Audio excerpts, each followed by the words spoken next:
Weekend Edition. A growing number of Australians are at risk of homelessness as a direct result of the coronavirus outbreak. One Australian charity is doing what it can to support rough sleepers in these uncertain times. Tony Clark, CEO and founder of Backpack Bed, joins me now. Good morning to you, Tony. Good morning, Jaynie. Remarkable work, Tony. More than 34,000 backpack beds have been distributed to the homeless without shelter, which equals, I believe, over 3.8 million nights of dignified sleep. What was your inspiration to create these beds? Well, everybody can see what I can see. Australians sleeping on the street. And in 2007, an idea popped into my head. We've got to give swags to homeless sleeping on our streets.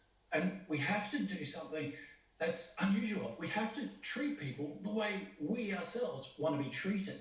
So my wife and I, we came up with the backpack bed. It's a dignified emergency bed. It's a backpack. It rolls out into an all-weather bed, 3-windowed tent. It's got a mattress built into it. It's all fire retardant. It's even got a full-body mosquito mesh, a lockable pocket, an emergency blanket. And we did it because Australia needs it and the world needs it.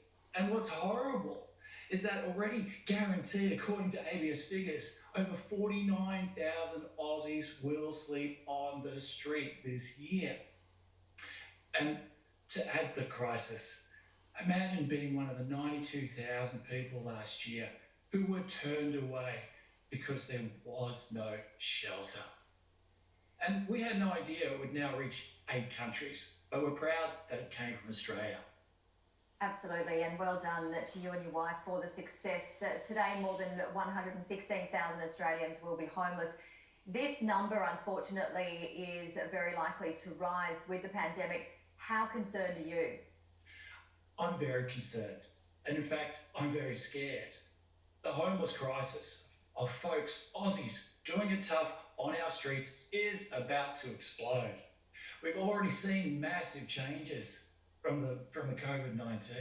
We're going to see massive unemployment on top of what we're already experiencing. We already have the slashing of JobKeeper, slashing of JobSeeker, the amounts.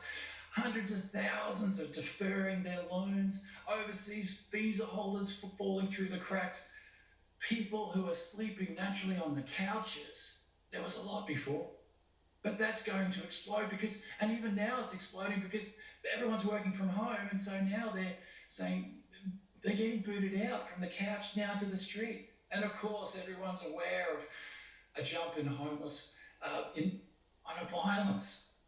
violence in the home, domestic violence. And that's one of the major causes of people sleeping on the street.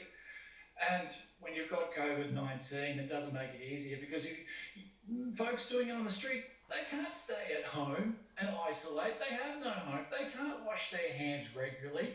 How?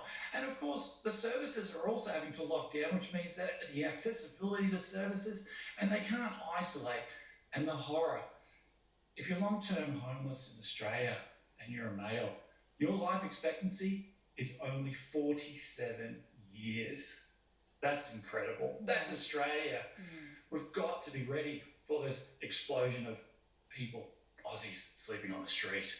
Tony, in your opinion, why are we not eradicating homelessness? I spoke to Bevan Warner, CEO of the Launch Housing, recently, and he said, for example, in Victoria alone, we need 6,000 homes built each year for 10 years to eradicate homelessness in Victoria. What are your thoughts? Why are we not eradicating homelessness? Well, first of all, he's right. Housing is needed. Nothing replaces the home. Nobody wants to sleep on the street. It's cold out there. Humans are not built to sleep on the street. We are not machines. But many Australians who are currently homeless and many Australians who are soon to be homeless, it shows the need for a national response. We've got to get ready now. It's a no-brainer. We're not ready. We're not ready right before the virus. We're certainly not ready for the explosion about to happen. And currently the federal government's shield is we give money to the states. Yet we can see the states have failed. And not only can we see, but we have 7-year-olds who call us and say, there's folks sleeping on the street. We want to raise money because they shouldn't be sleeping on the streets. What sort of message are state premiers, federal government, all our politicians, what sort of message are they sending to the young that a 7-year-old can figure this crisis, can see it, and yet our politicians, which are in charge to take care of our human rights, can't see it?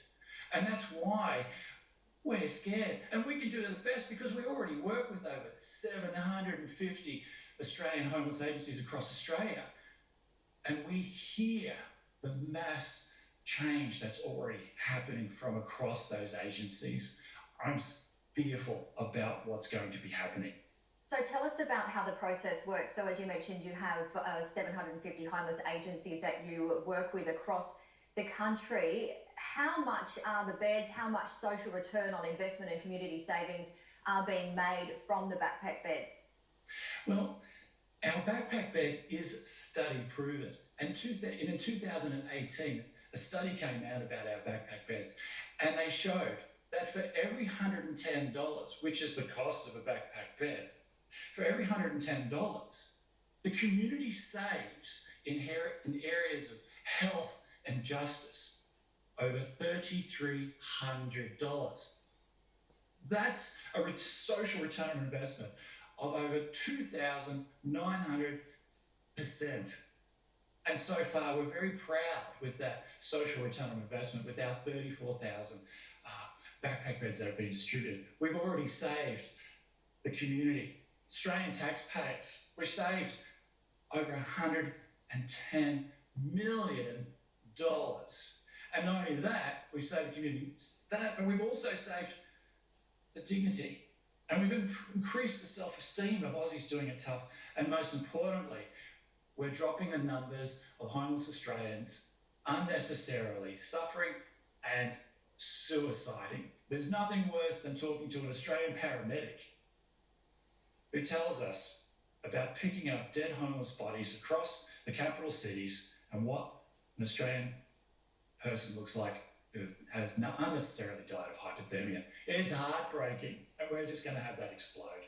It certainly is heartbreaking, and as you mentioned before, everyone has the right to dignity. So why do you think the states, why can't we have a national response, if not housing, just like disaster management that we've been seeing with the bushfire crisis, for example? And that's a good point. You know, in disasters, we have legislation. States and territories have legislation. You know, it's technically almost illegal to be in a disaster zone and you don't have a shelter. I've spoken to disaster planners. I've spoken to them, and they will move heaven, high water to make sure you will have accommodation. They will go further and out, further and out, and further and out of the disaster zone to make sure you've got accommodation. However, if you're a homeless person, I'll just call this number.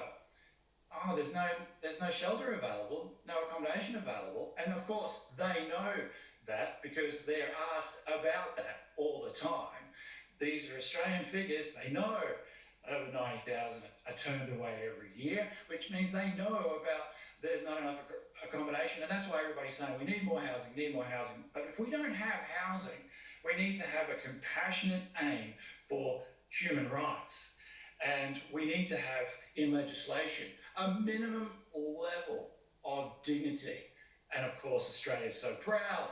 We helped write the Declaration of Human Rights, and then our Australian government, we signed the Declaration of Human Rights. However, we have embarrassingly failed Australians, and our politicians haven't. They've dropped the ball, and they know it, and they're not upholding the right to dignity. We can't have Aussies sleeping on the street without a minimum level of dignity, and it's a national shame. I just don't understand it. I see other countries and they don't have the same issue as Australia does, and it's avoidable, these deaths. You have amazing passion, and as we mentioned at the start of this interview, you and your wife came up with these amazing backpack beds in 2007. You're a charity. For more information, where can people go? They're $110. What is the website? It's backpackbed.org, backpackbed.org, and of course you can find us on Facebook. All right, well, thank you very much for coming onto a weekend edition and for everything that you do for the homeless. Tony Clark, CEO and founder of Backpack Bed. Thank you so much. Thank you. Blessings.